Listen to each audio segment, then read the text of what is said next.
Good evening, everyone. This is Gil at Camppatton Family Compound. With me tonight, we have Tammy from Rebel Canners and Mark from ChefTech. And it is the Monday Night Fireside Chat. And tonight we're chatting about, and let's see what it says. What is that? I forgot. Oh, yeah, preserving meats on sale. And here we are. And let's see who all's in there. All right, so go back to the top here on the thing. So Shady Hill Homestead was first one in. Then Tammy said hi to everybody. Then Mark said hi to everybody. Then Diana came in and said hi. Then Sofa Survivalist. Oh, hang on. I got to do something here in a second. I got something to do here in a second. Then Tammy, you know that's me, right? You do. Okay, hang on here. All right, folks, we're going to take a slight detour here. Hang on. I got to do this right. Got to redo this. Hang on, stop sharing. I got to do this right. And got to get going here. Sorry, I didn't mean to do the mad scientist evil laugh. That's all right. I do it all the time. Share sound. No, so you can share the sound. Is that my YouTube channel? Or is that the message I sent you? That's the one you sent me. Yeah, play the volume. Nobody heard it. Nobody heard it? I turned it. Let me try it again. I got to turn it off. Go back in again. Share screen. I keep forgetting it automatically shuts it off. Off half the time. Yeah, use the volume. Yeah. Welcome to the Sofa Survivalist page. I'm just a fat dude, and I watch everybody else's videos, and because of that, I know how to survive. That's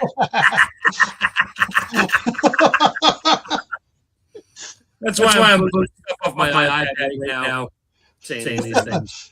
All right. Okay, so that was Mark checking in as the Sofa Survivalist.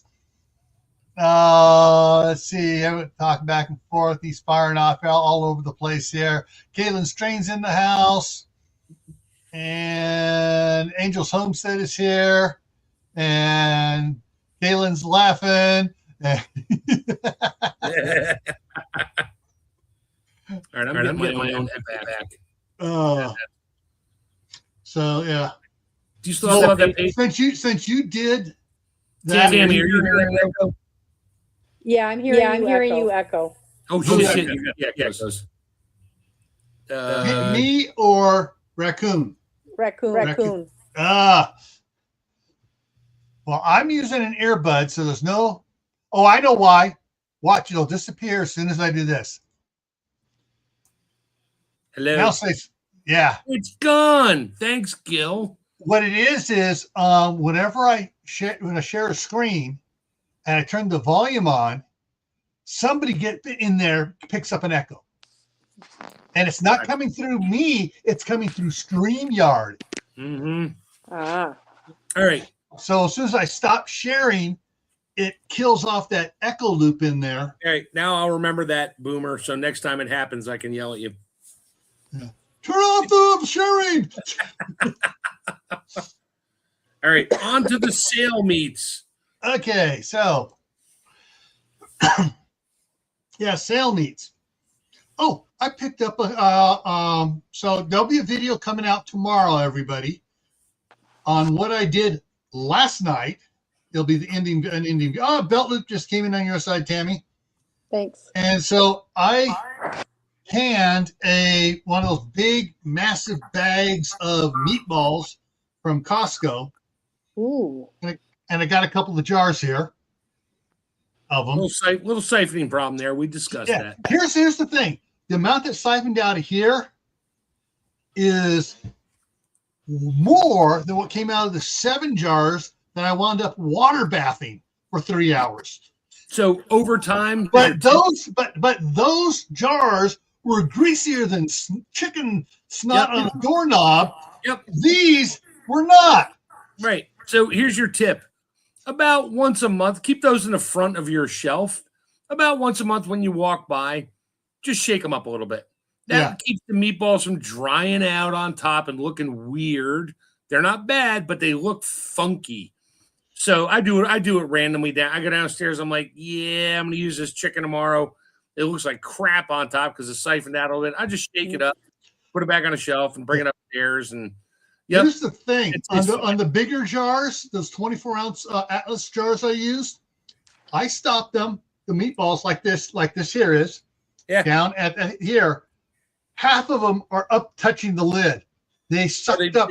They sucked up broth. Yep, they swelled up a little bit. Yeah, but still, I mean, those, it's like, what, a couple of them that leaked a little, siphoned a little bit.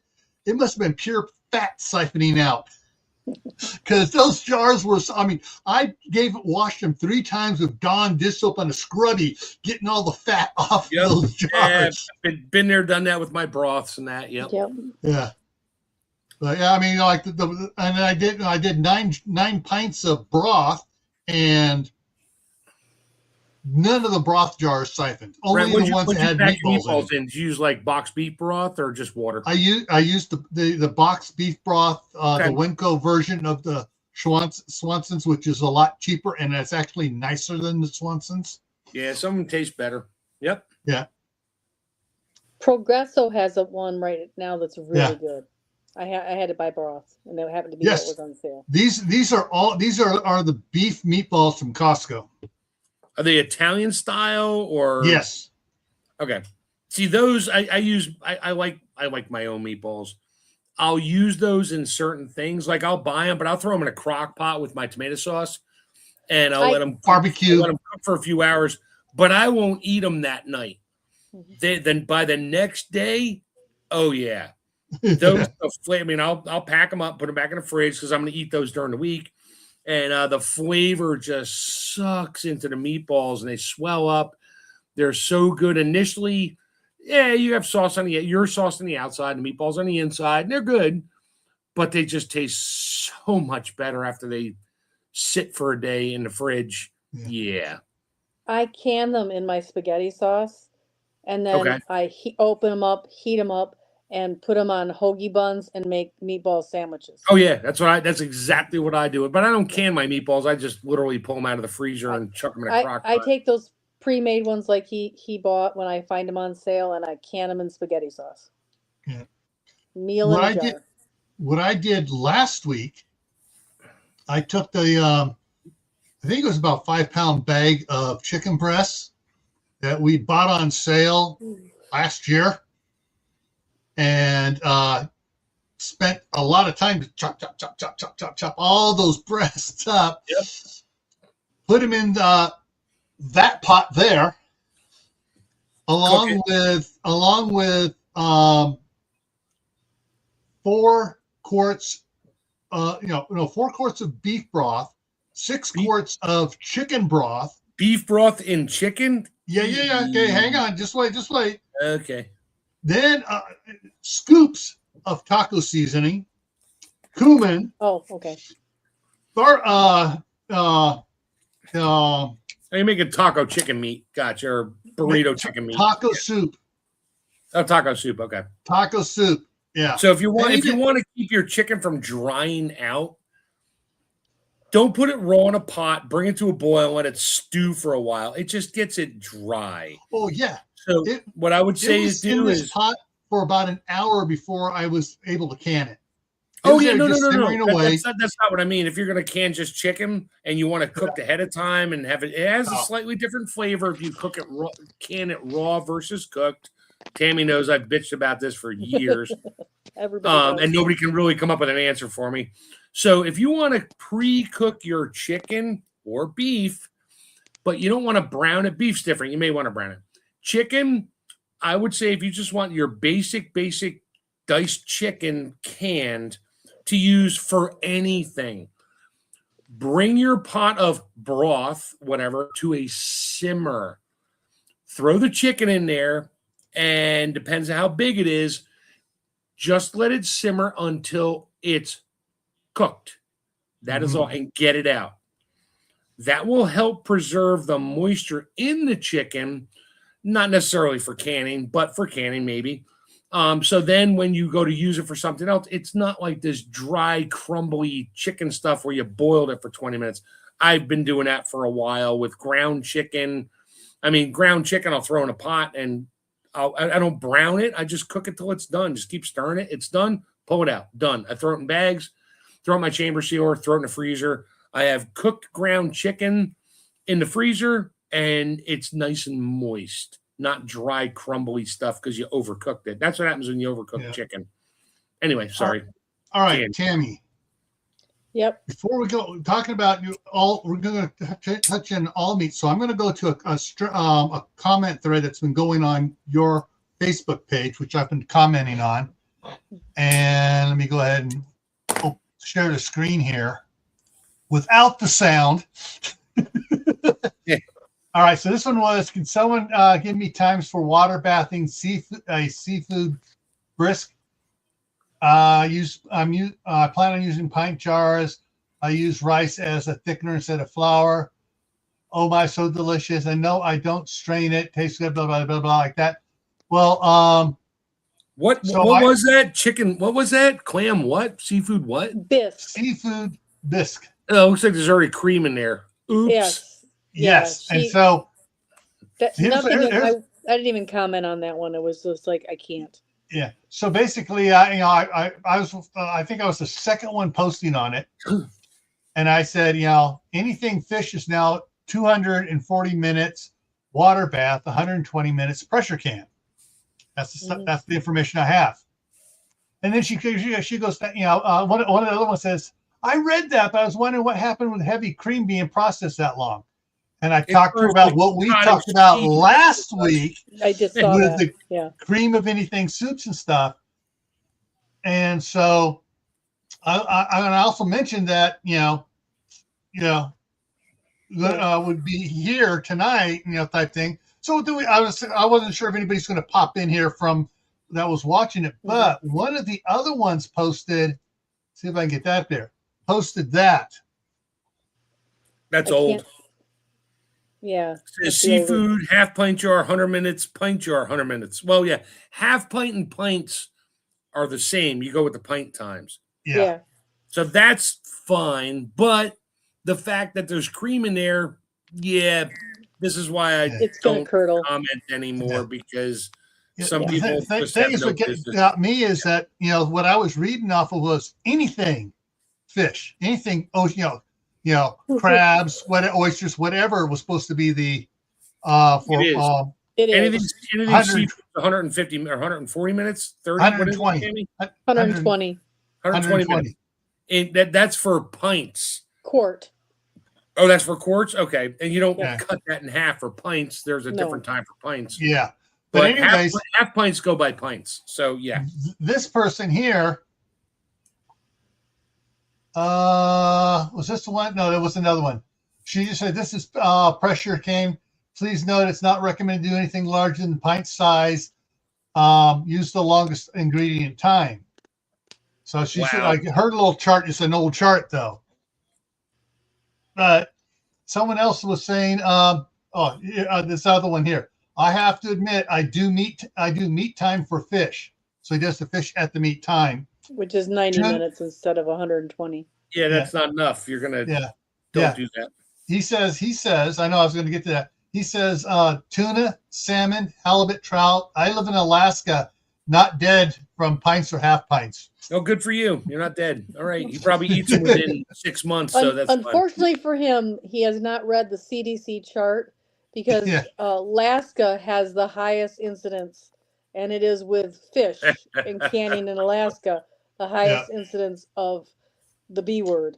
So well, he probably he may have an immaculate kitchen that Mark would drool over. In Alaska, maybe we'll see. Yeah. But anyways, I was just saying, there are some interesting things about that I could see people picking up, especially if when I worked for Mountain Cascade, they twice a year took all the operators out on a fishing local fishing out there, going after the sturgeon and stuff and everything out there outside the Golden Gate Bridge. And being the one of the two fuel truck drivers at the time, I got yanked out there too. So yeah, I mean, you all of a sudden you wind up, everybody's catching, and someone says, "Hey, you want my fish?"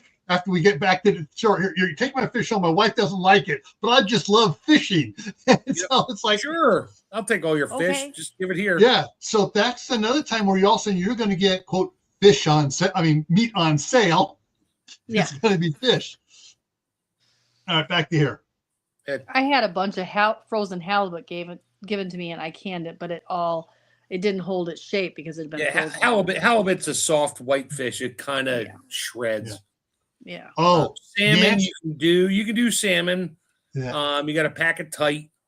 And don't add skin broth in. To it if it's raw. Not out. Do not put skin to the glass edge. Skin in. No. Right. Or take it off. But if you take it off, it just shreds, which is fine if you're gonna make like salmon salad, shredded kind of bisques and stuff after you pull it out. Don't can it with milk. All right, so we've got several questions here already from the inside chat here. You can barbecue shredded beef or pork. You just have to be very careful with the barbecue sauce. If it's a very high sugary sauce, like I'm going to name a name, I love Sweet Baby Ray's. I don't can Sweet Baby Ray's because at the 90-minute time, it burns. Yeah. You have to add, you add water to it. Which is a vinegar-based barbecue sauce. Open pit does not burn. So you just have to kind of gauge it or wait and add the sauce after you open it. Yeah. What if you add water to the Sweet Baby Ray's? Would that help it? Maybe. It's still the same. It still burns at the same temperature. Diluting it. Gotcha. All right. So would that be a time to go Amish and water bath? Amish don't do fish, but anyway. No. We're talking about barbecue pork. They don't. A lot of them don't do pork either. Yeah, but beef, shredded beef, Yeah, I have not done it, so I can't speak to it. I don't know. Okay. Yeah, because I've heard several people on your Facebook saying they're talking about sugar burning stuff. Goes water bath it. It doesn't burn like it does in a pressure canner. I have heard that too. So, but I'd have to try it before I could talk about it. Sit around for 3 hours. Make sure your boil stays going. Yeah. And you have boiling water next to it, so if the water when the water level goes down, you have boiling water to add to it, so it doesn't drop the boil. Has to stay 2 inches above the jar and has to stay boiling.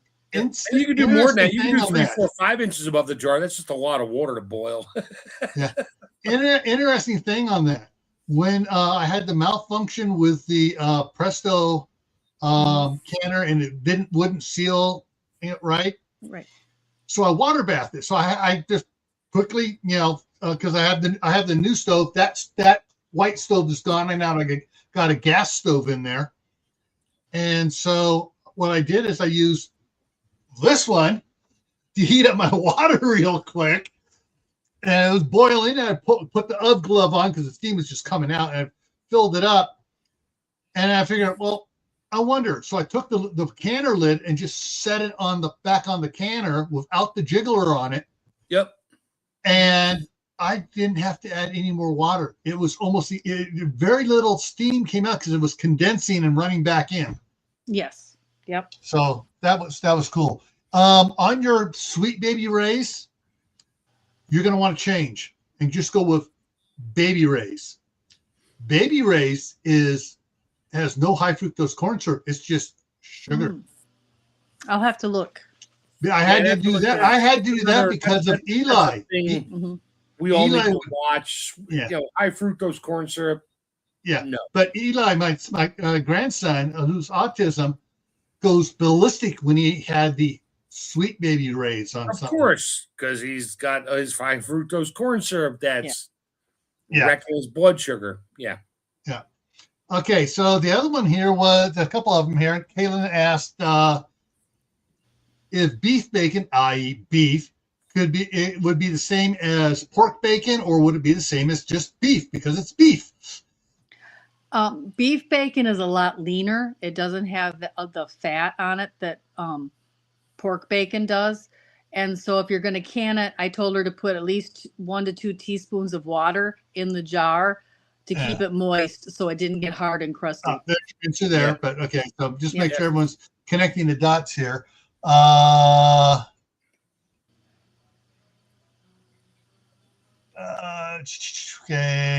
Angel's saying she's the only one home for 3-month periods. Okay, blah blah.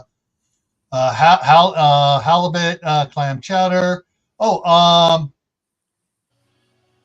Linda Myers just came in on your side there, Tammy. Welcome. So, Kaylin, if you're going to make a halibut chowder, do a Manhattan style tomato based.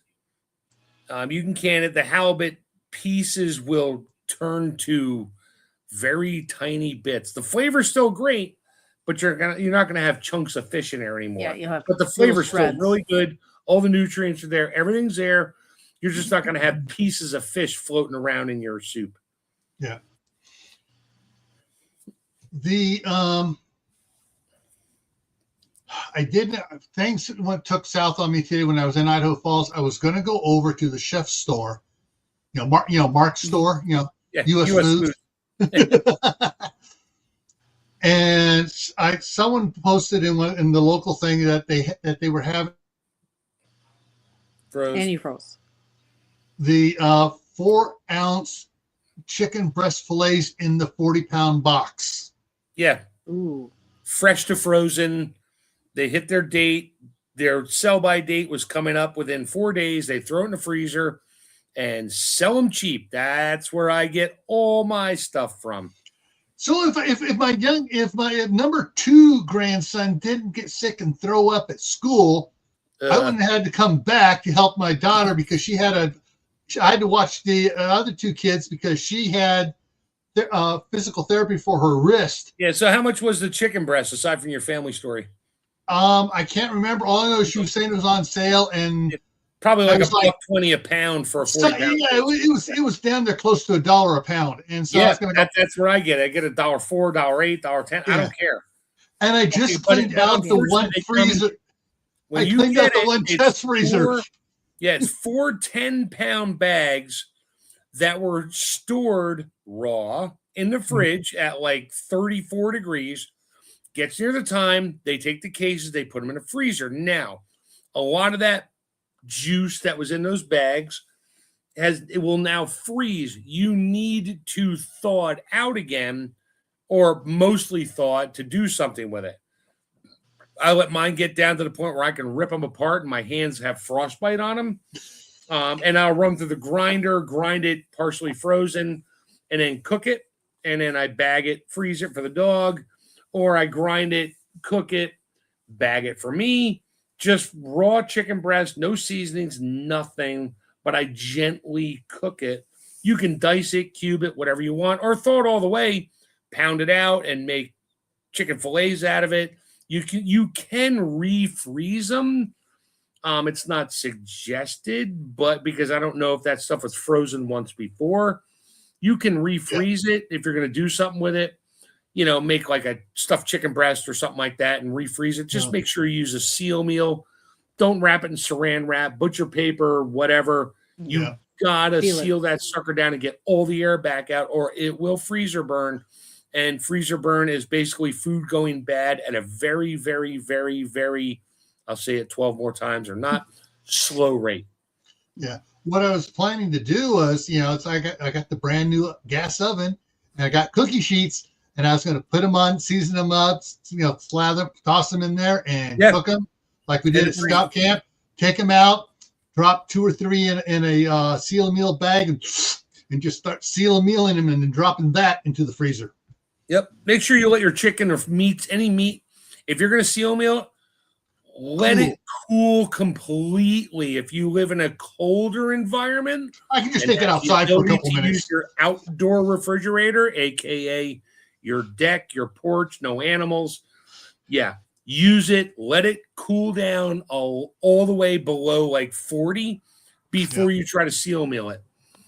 And that way it's definitely going to cool off and your seal meal won't be sucking moisture in the motor. And it keeps the juices in the meat too. Yeah. Right. And the seal meals, well, whatever. Yeah. Well, what I've also done is just put the whole cookie tray, set it out on the counter, let it come down almost down to room temperature, then drop the whole tray into the freezer for a half an hour, take it out, and then seal meal it. That way all the juices are frozen in it. Yeah.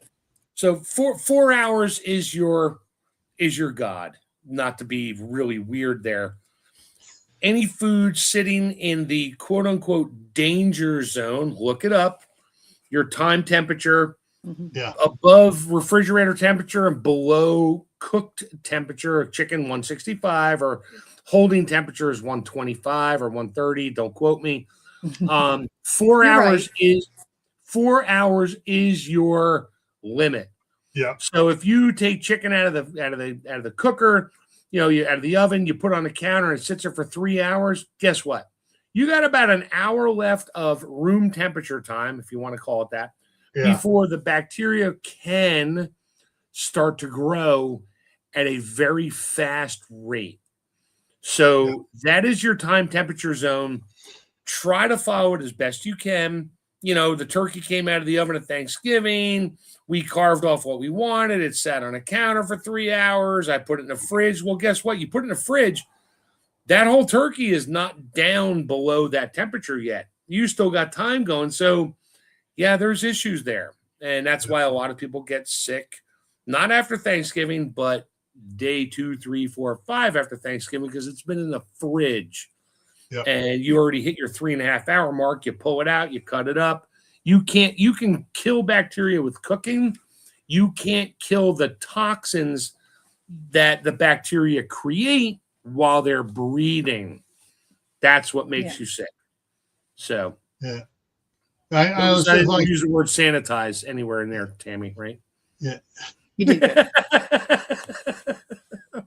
I just had this conversation with somebody. They texted me, "Does this turkey look good to you?" I'm like, okay, I need more context. I cannot tell you if a package of turkey that came out of your refrigerator is good.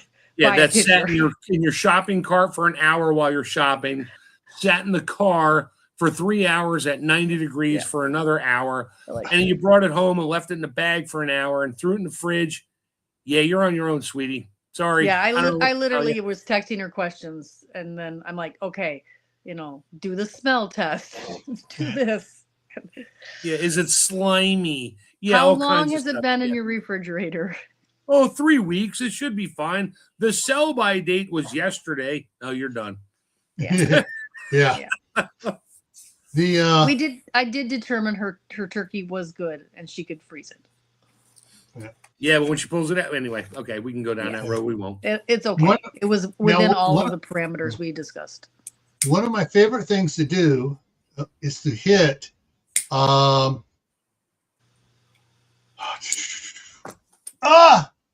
McGee's here, another Idahoan. Is I like to hit Sam's Club on Wednesday morning at 8 o'clock when they open the door. Yep. And I go like a rocket, limping all the way to the meat section, because they have the little yellow stickers on there for 26% off on things. And I get the ones I want to get, and then I bring them home and I start processing them. Hello, kitty.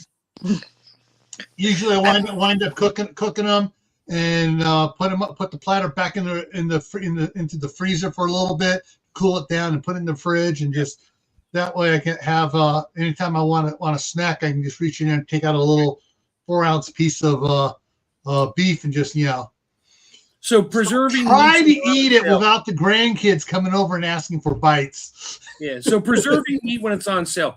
What other methods do we have? I know you got a freaking flow chart there. Yeah. Well, all right. Depend. All right. If you get it on sale, and it's still got time, there's just not anything you do to preserve meat you can use for it. You can smoke it, you can do all the other stuff, but the better stuff probably is to incorporate it into something and can it, or find someone in your neighborhood if you don't own one. And if you're in Pennsylvania, you just go over and see Mark and hey, can you run this through the freeze dryer for me? So you got to give me a year or so to get my commercial kitchen set up, so it's all ready to go, and I have videos. And then that's a by choice thing. Then I think the first person that's going to come down and spend a weekend there would be I don't know, probably Tammy, just to hang out and go, Oh, hell, I hate you. So things beef, like you get beef on sale. You get like, I don't want to say chuck roast, but like a top round one and broil or a top round or something that's relatively low fat. Sure, you can can it. You can freeze it. You can make jerky out of it. Jerky is great. Top round is an awesome cut. Top round one and broils or whole top rounds, top round roasts, top round, whatever. And if it's part of the top round, it's a relatively low fat, except for whatever's on the top of it for a roast. Trim it off, partially freeze it, slice it up into 1/4-inch slices, find a good jerky recipe if you got a dehydrator. Now, it doesn't last forever. You're good for probably like 4 to 6 months with a jerky, depending on how you store it. And I can't keep the teenage boy out of it a week. Yeah, well, there you go. There is that. I literally have a jar of, I haven't opened it yet. I don't have a date on it, but I know it's like 6 years old. It is my cheesesteak jerky. Ooh. There's actually cheese in there. I used a jerky caulking. It's a jerky gun. It's like a giant caulking gun. Yeah. I made the little strings out, put it on my trays, threw it in my Excalibur. Did it, has cheese and all my seasonings, garlic and pepper and Maggi, which is a seasoning, mixed in. And it's still sealed. I vacuum sealed it, but there's like 3 of the moisture desiccant packs in there. Now, is it good? I don't know. I'm going to find out at some point when I open it up, and I don't want to open it because there's like 18. It's a 1.5 jar. There's like 18 sticks in there. It probably is. The last jar I gave to one of my friends who I worked with at the Ford dealership, he loved my cheesesteaks, and I made cheesesteak jerky. I gave him a jar of it like 2 years ago. He ate the entire thing. It was probably a half a pound of jerky. He ate the entire thing in one day. It just sat in his truck. He's like, this is so good. This is so good. I was like, and 2 days later, I was like, how was the beef? He's like, it was perfect. He didn't say he was running to the bathroom or anything like that. I'm like, okay, that worked. I mean, it's very dry. So I'm sure I got most of the moisture out of there, or a lot of it. And it's still sealed, which is kind of creepy. But now it's an experiment jar that sits out here in my shop. I stare at all the like time. The peanut butter. Like the peanut butter. So make jerky out of stuff. All right, and now you can jar it up. Use your vacuum sealer attachment for your vacuum sealer to suck the jars out. Make sure you buy those desiccant packs. You know, those little packages that you find at the bottom of a pair of shoes, and every medicine bottle you buy for Tylenol, whatever. Use one of those. You can use an oxygen absorber. That'll help, but it doesn't make it last forever. Yeah. And seal it up, and you're good for a bit. If you got a lot of meat on sale, make jerky out of it. Mm-hmm. And it's really good. It's, I mean, obviously super high protein. Turkey, beef, chicken jerky. Interesting. Never made it. I don't think I ever will. Turkey jerky I've had. I'm not a fan. I like beef jerky. Pork, no. Bison jerky is really good. Elk jerky is really good. Yeah, absolutely. Yeah, and deer jerky, stuff like that. And I've had friends ask me to, hey, if I get a deer this year, can I give you a whole bunch of meat? Can you make me jerky? I'm like, sure. Well, they never got deer, so whatever. It never happened. Okay, so something that popped in my mind while you were talking there is, I know it'll work for beef, it'll work for pork, should work for lamb, anything else. Making a fajita style strips, cutting it up, seasoning it, and with the extra liquid on it, and of course you have to have your type of vacuum chamber where you can put it in there and suck it down and then seal it and then release the outer. Right. Well, if you are you talking cooking it and doing that, or doing it raw, marinating it raw, and putting it in a chamber bag and putting it in the freezer? Marinating raw and leaving it, like that, putting it in the freezer. Yeah, you're good. You can do that. I mean, a little extra salt in there helps it last a little longer in the freezer. Most things you put in the freezer, I don't care if you got 100% of the air out of it, you kind of don't want to let it go much more than a year. Yeah. Well, I would say it probably wouldn't last more than 3 months. Well, it depends on how fast you eat it, and you don't live in my house, so I have how many boys you have, and been in there for how many boys years. live with you. Yeah, we're working on that now because I have meats I did that to 2.5 years ago. Yeah, I kind of lost track of it, so we're starting to pull stuff out. I smell it, check it, we'll cook it. If it tastes like, all right, give it to the dog. If it doesn't, we eat it. I don't care. Because that would be something my wife, she would probably like if it's, I'm telling you, my wife has pretty much told me, get the Hobart slicer off the kitchen cabinet, which I use like twice a year, and put the chamber sealer up there. Because every time she buys stuff, I make stuff, whatever, I'm like, all right, we're going to eat it. Nope. Okay. Give me a portion size. I'll chamber seal it. And I put it in the bags, take it all the way downstairs, run it through the chamber sealer, label it up, freeze it flat in a shingle stack. It's great. Takes up a whole lot less space. And I put it in the freezer. So, and chamber seal is great because you got like 99% of the air out of there, maybe more. Don't quote me. Depends on your settings and your chamber sealer. Not a vacuum sealer. Chamber sealer. It's different. Look it up. Yeah. And yeah, it takes like air. And now if you want to marinate stuff, holy cow.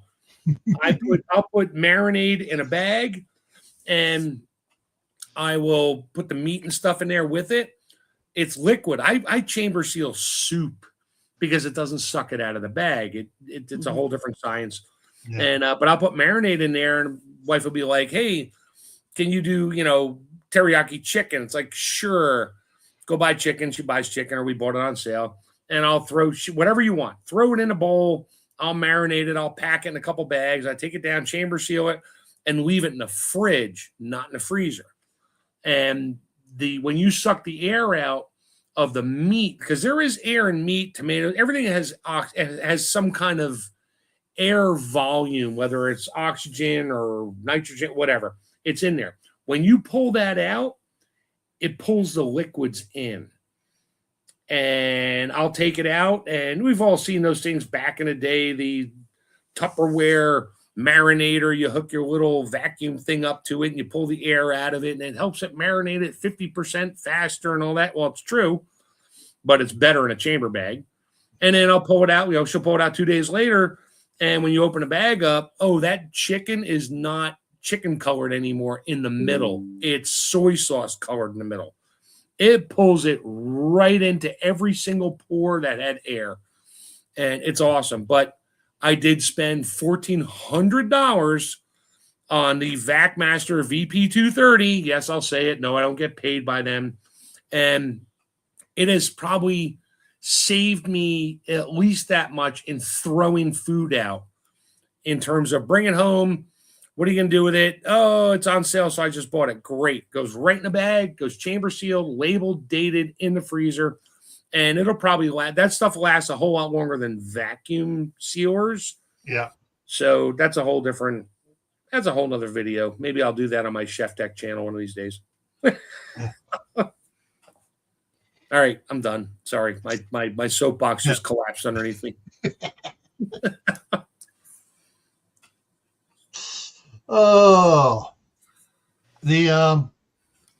Okay, so and things, using, if prepping the meat, either cooking it and canning it. Which reminds me, I saw, after I did this last night, today I saw where people are doing it totally dry. Canning. Yeah. You can. I don't like it that way. Yeah. It gets hard. It gets crusty. I really prefer it because I'm going to use that broth. I'm going to make a gravy and make Swedish meatballs. I'm going to do something with that broth. I'd rather have the broth. It just seems like it keeps the moisture in the meat. It makes the meat better. It's a personal choice. A lot of people dry pack raw meat and they're happy with it. I just don't. I prefer a gravy. So, yeah. So, there's a lot of things you can do with, for, making meatballs be doing just lost it. Fajita meat or stir fry meat, getting all the stuff ready to go into. So you pull it up, you start cooking this. Everything's already measured. Boom, boom, boom.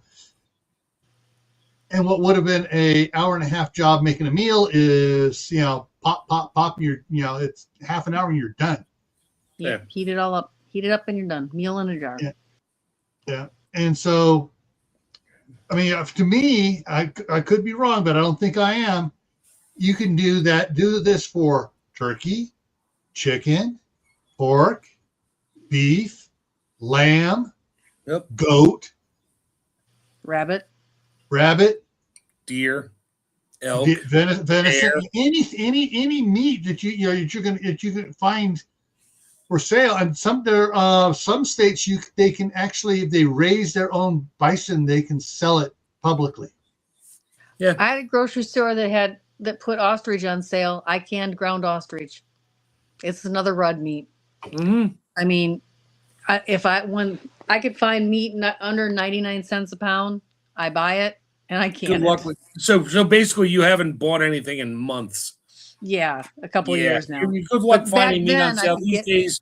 Good ground beef, as long as whatever you define your own good ground beef on sale. You'd be lucky to find it for $4.49 a pound.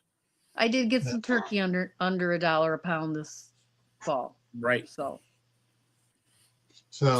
yes, and then you have the freeze drying community, but there's only 2 of us on this channel right now that are part of that, and that's me, myself, and I. All 3 of your that's 3, not 2. Yeah, whatever. 3 of us, 4 of us. I don't have the other phone fired up, but yeah, freeze drying. I have freeze dried raw fish, freeze dried raw shrimp. I have not freeze dried raw beef yet. I have no issues with it. I just cook it and freeze dry it in cubes, make my own freeze dried diced beef, chicken, turkey, whatever I find on sale. Goes right in the I cook it right in the freeze dryer, so it's ready to eat in terms of add a little water, rehydrate it, or throw it in something, and I got instant food. Just like some of the big companies that make freeze dried number 10 cans of, diced beef and diced chicken and all the other base ingredients. I love base ingredients. Yeah. I don't always just make something like taco meat. Well, now I got 28 bars of taco meat. I'm stuck with tacos.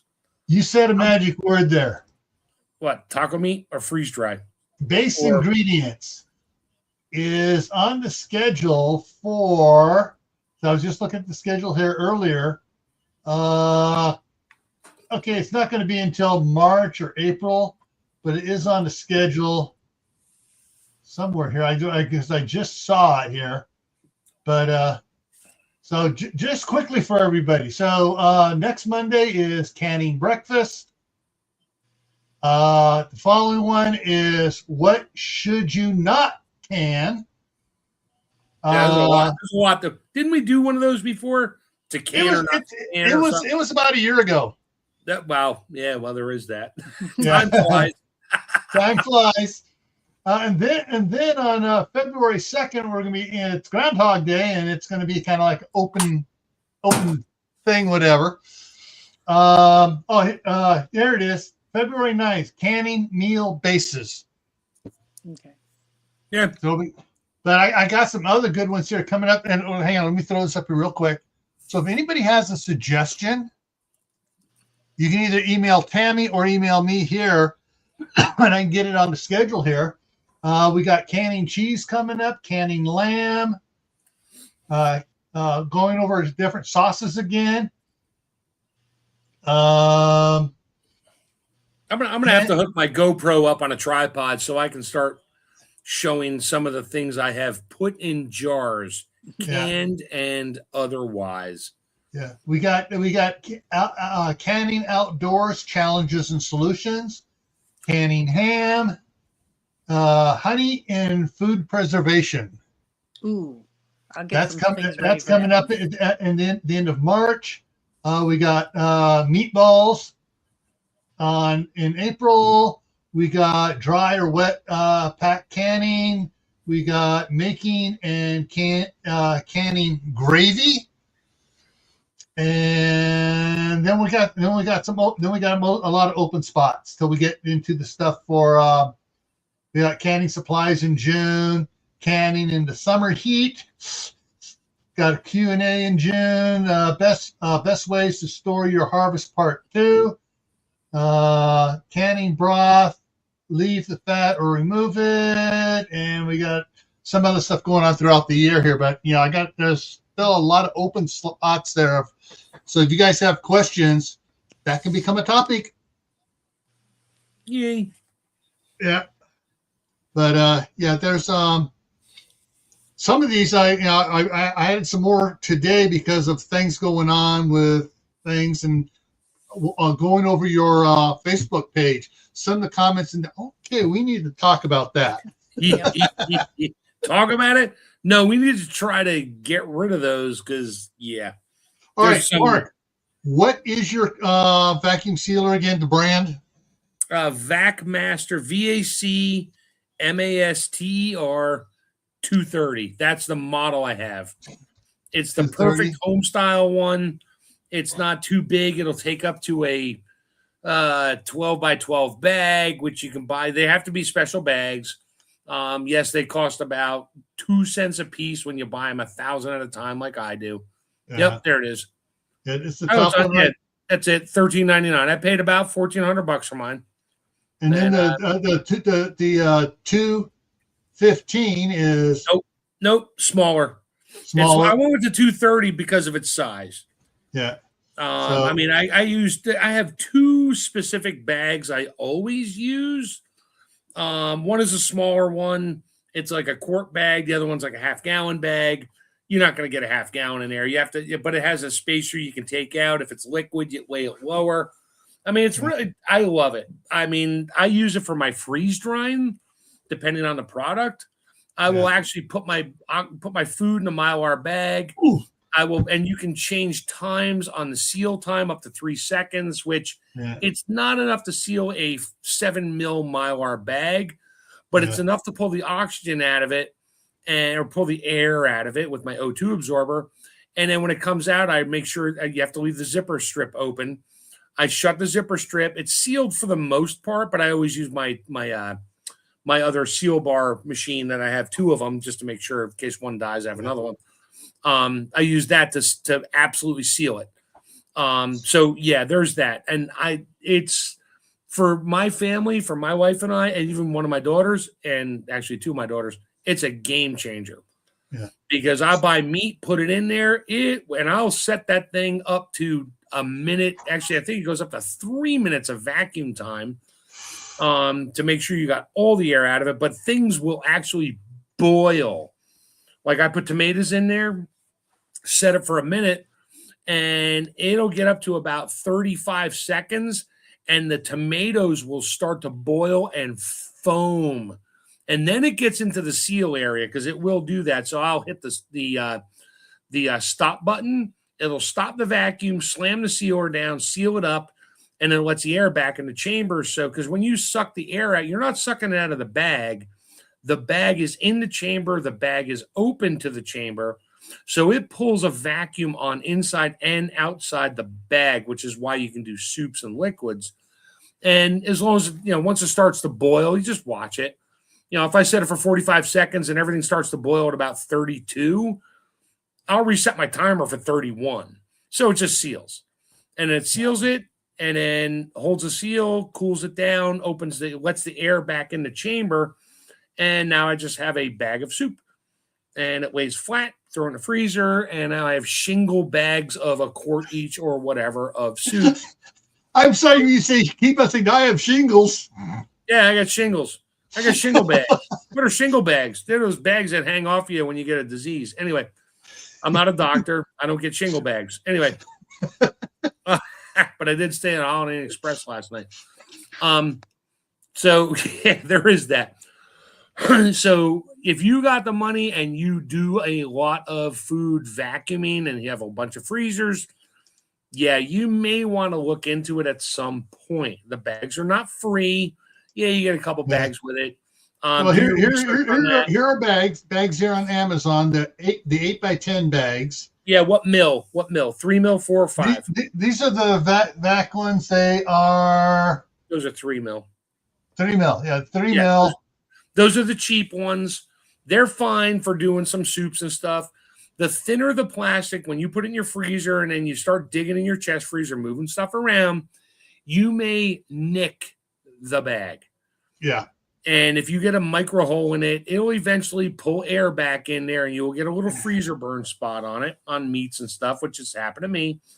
I go with the bigger, I think it's 4 or 5 mil bags. I go bigger, go home. I don't waste my time with, I'm going to save $1. No, I don't care. I'm going to save my food. Yeah. Let's see. So, and I actually bought my vac chamber sealer. I think I got from Webster store, and I actually get my bags from there too. They have a huge variety. I'm not an Amazon fan for stuff. I go to websteronstore.com. I know they don't give me money either. I wish. And they literally put a super logistics center 2 miles from my house. I am so upset. There's no storefront, just a logistics center that says Webster store. I want to cry. Although if I order something, it'll probably only take about 12 minutes to deliver it. Yeah. Everything I can see here on Amazon is 3 mil for vacuum chambers. Nope. You have to put in vacuum chamber bags. Oh, 4 mil. 4 mil. That's it. So that's 1,000 per box, $100. Yeah. 10 cents a bag. They're not free. Yeah. And crap, even your seal meal bag rolls. Yeah. Those suckers are expensive, and you have to cut them and do all these things. And you're going to lose at least 1.5 inches, if not more, of vacuum bag every time you seal it because of depending on which vacuum sealer you have and where you have to, if you have to put, I have one, you have to push it in to make it seal. I lose 3/4 inch of bag just on the bottom. Yeah. And then when I seal it, I lose another. So I lose 1.5 inches of bag. Glue all those pieces together to get a bigger bag. Sure, buddy. I broke Tammy. Yeah. Okay.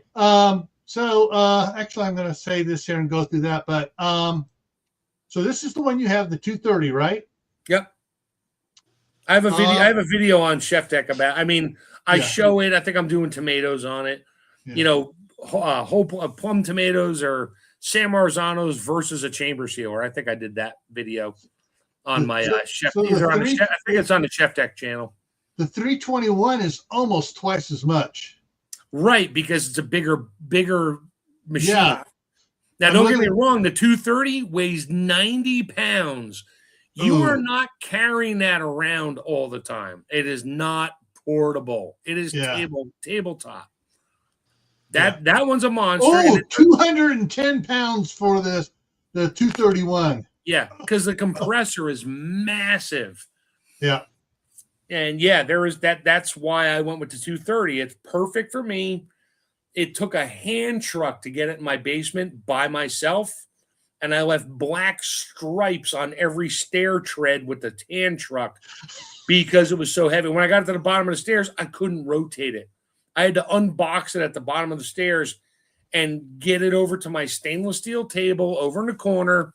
And I probably shouldn't have, but I lifted that sucker up with my knees and hips and got it on the table. And it's on the table. That sucker is not moving. This is 89 pounds. Yours is 90 pounds. That's mine. All right, folks. So there's that. And that's if you're going to really level up your game, go that direction. I went from a vacuum sealer from a whatever, the Seal Meal to the one from the Bass Pro Shop, whatever it is. I went to theirs, which is a lot better. I lose less bag, and I still have it. I use that for when I sous vide stuff because it's easier. I don't have to run downstairs. Plus, I could put a really long bag on it. Yeah. I could put something that's metal with a wood stock that's 46 inches long. I can make a really long bag and throw some O2 absorbers in there and a bunch of oil to preserve metal and seal up something and keep the air off of it for a very long time, or a fairly long time. Yeah. But that's a seal mill. You're not going to do that with a chamber sealer. All right. We're hitting time. It's almost time for Cold War Prepper to go live on his. All right. So tomorrow night on my other channel, Gray Man Prepping, is what 10 preps help you sleep at night. Thursday night is the Midnight Ride on Gray Man Prepping. Friday back here is Making Fire. Saturday on Gray Man Prepping, after the Long Valley caldera erupts, what are your plans? And then next week here is canning breakfast. So everybody think of ideas for what sort of breakfast and whether or not you can can it or not, and we'll talk about it. So I have to ask this, Tammy, what one prep item helps you sleep well at night? Because I know you sleep with it. Oh, my wool blanket. No, your pressure canner. Anyway. Oh, we have my pressure canner. I do. Yes, my pressure. All right, everybody. Costco has made a deal with All American, and they're selling All American canners really cheap. My Costco had the 930. No, this is the 925. Oh, that's a smaller. I got two of those too. Anyway, I got a 925 for $350. Crap, I left the receipt. No, here's the receipt. like in the 350 zone. Yeah. $359.99. Yeah, those you can single stack quarts or double stack pints. Those are great for the average canner. Yeah, they really That's are. A beautiful canner to have. The 930. That is $75 cheaper than what's on the All American website. Mm-hmm. Yep. And you can double stack in a 930. You can double stack quarts, or you can triple stack pints. You can quad stack half pints if you're really that much into half pints. But I wouldn't suggest it. But they said when I got this today, I talked to the one of the ladies, and she goes, yeah, we only have the one size. That's all our store wanted. Its stock was just the one size. Okay. One of the ladies commenting on Tammy's Facebook page put up the thing. That's where I saw it yesterday, where her store has the 930 and the 941, which I really want. The 941 is like $150 cheaper than it is on the All American website. Right, because they guaranteed purchase of 10,000 of them. Yeah. So but that's fine. You still get the warranty from All American. You get all the stuff from All American you would normally get buying it from, Red Hill Country Store or the All American site or whatever other sites sell them. You still get the same warranty. Amazon is the same price as the All American store. Right. But she said, if you want the others, you just go to Costco.com and order it online, and they'll ship it to you. Yep. There you go. So this one is going to take a lot of suck up kissing over the next couple of days to see if I can get permission to get the 941. Chris, he really needs it. So I would suggest getting really needs a 941. Sorry. Yes. I looked at that. I was like, no, I got my two 930s and two 925s. My gas stove can only handle a 930 and a 925 at the same time. I can't put a 930 on a smaller burner. It won't get it up to pressure, but the 925 will. So I can literally stack quarts in one and single stack quarts in the other, and I can get 714 and 620 quarts in two canners. Yeah. And with my new gas stove, I can fit the Presto and the 921 on it, and then I can put the 925 here, and then I could put the 941 there. It would work out, Chris. He really needs this. Yeah, he needs it. He really does. We need you both. Yes. That's why my wife gives me Your crap family. because I got 2 925s, 2 930s, literally standing what we call the leaning tower of canners in my kitchen. They're all stacked up. The lids are inverted. My gauges are secure. My weights are secure. And I got 3 other pots on top of it, regular stainless pots. I got a 30-quart, regular stock pot and 2 18-quart stock pots on top of that. Yeah, it's a tower. But I know what I need, and I use it when I need it, and she doesn't argue with me. Well, she does, but I have not been forced to remove them from the corner of the kitchen at this point. I'm sure that's coming at some point. Give me a commercial kitchen, honey, and all that stuff is out of your face and in my kitchen. Then she'll be in my kitchen all the time using my stuff. Yeah. All right, everyone. Some of us are going to head over to Cold War Prepper. He started his live. For the rest of you, hopefully I'll see you tomorrow over on Gray Man Prepping for Tactical Tuesday. Take care, everyone. Have a good night.